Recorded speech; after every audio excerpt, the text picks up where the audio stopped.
Le golfe de Maudecour se situe au centre du parc national régional.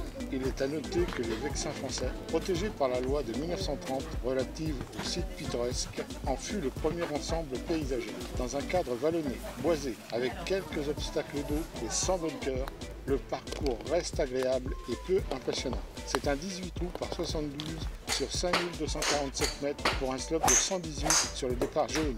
Le tracé a été réalisé par l'architecte Robert Berthet en 2014. Le practice est équipé de 16 postes, la moitié sur un T-line d'une vingtaine de mètres et l'autre sur herbe. La zone d'entraînement comprend aussi un putting green de 450 mètres carrés. Longeant le practice en léger dogleg de droit, le 1, par 4 de 365 mètres et handicap 2, plonge vers la forêt. À mi-distance, la bande verte de jeu, en direction du drapeau, est plutôt étroite. Nous avons en effet, et à éviter, à gauche la forêt et à droite un rough dense et haut.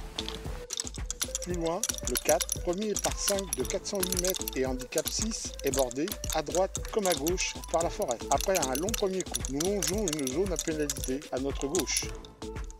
Plus loin, et avant le green, c'est un obstacle d'eau qui se présente à notre droite. Sur la deuxième boucle, en abordant le trou 11 par 4 de 282 mètres et handicap 13, nous remarquons un important dénivelé vers la gauche. Donc pas de socket dans cette direction. En avançant, une zone encombrée de pierres attend les étourdis. Avant le green, un obstacle d'eau fait office de juge. Puis en avançant, on remarque que le mât n'a plus son drapeau d'origine. À ce moment de notre partie, un sac plastique remplace celui-ci, probablement perdu. Un joueur d'une partie précédente ayant fait le nécessaire pour visualiser l'emplacement du putt.